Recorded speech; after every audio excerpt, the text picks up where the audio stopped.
The F-117A Nighthawk was the US Air Force's first operational stealth attack aircraft and first entered service in 1983. It then went on to prove itself highly successful during the Persian Gulf War of 1991, where the Nighthawks flew around 1,300 sorties and scored direct hits on approximately 1,600 high-value enemy targets in Iraq without loss. This was mostly due to the fact that it was about the same physical size as an F-15 Eagle fighter plane. Its actual radar cross-section is about the size of a small bird. Impressively, in its 25 official years of combat operations, only one has ever been lost to enemy fire.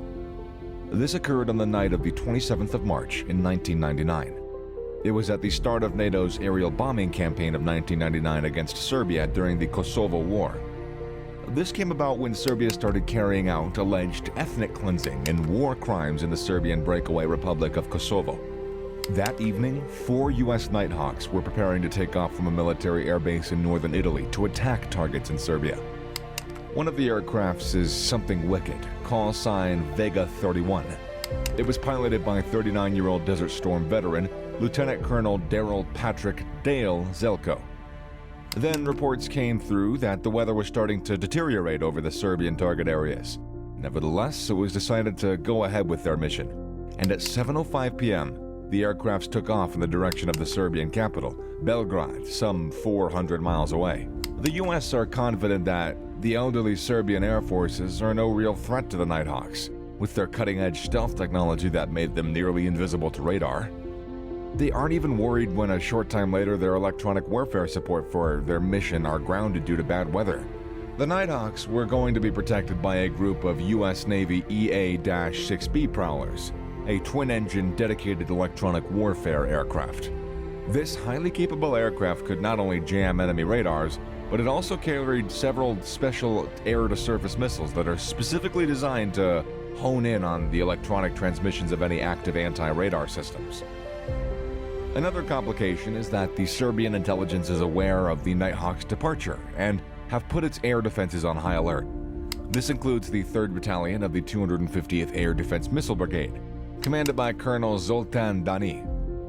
He's a resourceful and experienced soldier, and he understands that his early Cold War era SAM missiles and outdated fire control radar are no match against his enemy's sophisticated technology and weaponry. For as soon as his units turn on their batteries' targeting radar, they run the risk of being located and destroyed in moments by these prowler aircrafts. So, Dani made it a strict operational rule that the battery's targeting radar should only be turned on for a maximum of 20 seconds to do a quick sweep of enemy aircrafts.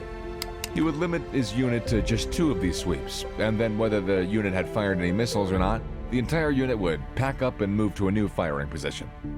That fateful night, Dani is gambling that the Americans will be predictable and follow the same flight path as they had done other nights previously.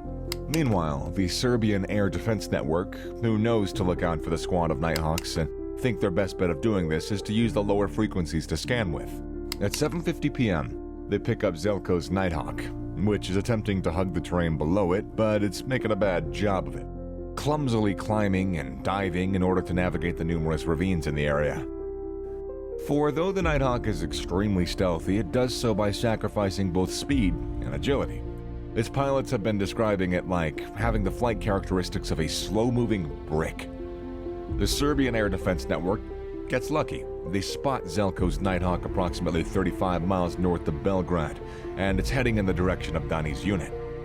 When informed of this, he excitedly orders his unit's tracking radar to be switched on to try and locate the Nighthawk. But frustratingly, after 2 short sweeps, his unit's radar has detected nothing. But rather than just give the order to pack up and have his unit redeploy, Dani is still convinced that the US radar is in the area. So, unusually, he gives the order for a 3rd radar sweep of the surrounding area.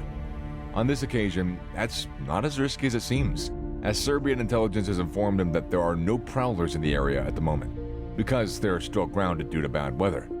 As Dani's unit begins their 3rd radar sweep, by sheer coincidence an unaware Zelko had opened his bomb bay's door in preparation for his bomb run, thus increasing his aircraft's cross-section enough for Dani's unit to lock onto his aircraft. It's 8:15 p.m., and the Nighthawk is now only 8 miles from the SAM unit. Dani has given the order for his unit to fire, and they launched two large SA-3 surface-to-air missiles. They streak towards the target at over 3 times the speed of sound. Zelko briefly sees the missiles heading towards him, but he has no time to react, as the SA-3 cover the distance between their launchers and him in just over 10 seconds. The first missile just overshoots him by a matter of feet, and its aging proximity fuse fails to set off the missile's 132-pound warhead. Therefore, it flies harmlessly past Zelko's Nighthawk. But the second missile had better luck, slamming into the Nighthawk's left wing, exploding on contact. The aircraft goes into a violent spin, pinning Zelko to his seat, as the aircraft pulls the gravitational force equivalent of 7G. Nevertheless, he manages to pull the erector handle and eject safely. His seat's parachute successfully deploying once he's clear of the doomed plane that moments later crashes into the Serbian countryside. All of this is witnessed by a nearby US Boeing KC-135 Stratotanker, which is orbiting nearby on air refueling duty. Zelko breaks emergency survival protocol and radios his location to the Stratotanker, and he's worried that he's so deep behind enemy lines that might be his only chance to pass on his crash location. The area below him is dark and thankfully devoid of activity, except for the burning wreckage of his downed plane just a few miles away. But he could also see that north of him is a large town, and just a mile south of him is a 4-lane highway. So, after Zelko had landed safely in a deserted field, he decided to hide in a nearby irrigation ditch, rather than taking the chance of trying to head towards friendly lines. He manages to avoid capture for 8 hours before being rescued by a US Air Force CSAR Combat Search and Rescue Team, flying in a Sikorsky MH-53 helicopter. The US military decided not to bomb the crash site of Zelko's downed Nighthawk, as they deem it to be far too dangerous. With so many active SAMs in the area, as well as feeling the wreckage was sufficiently destroyed on impact to leave nothing useful to be salvaged by the enemy. Nevertheless, some of what was recovered by the Serbians is now on display at the Museum of Aviation in Belgrade, close to Belgrade Nikola Tesla Airport.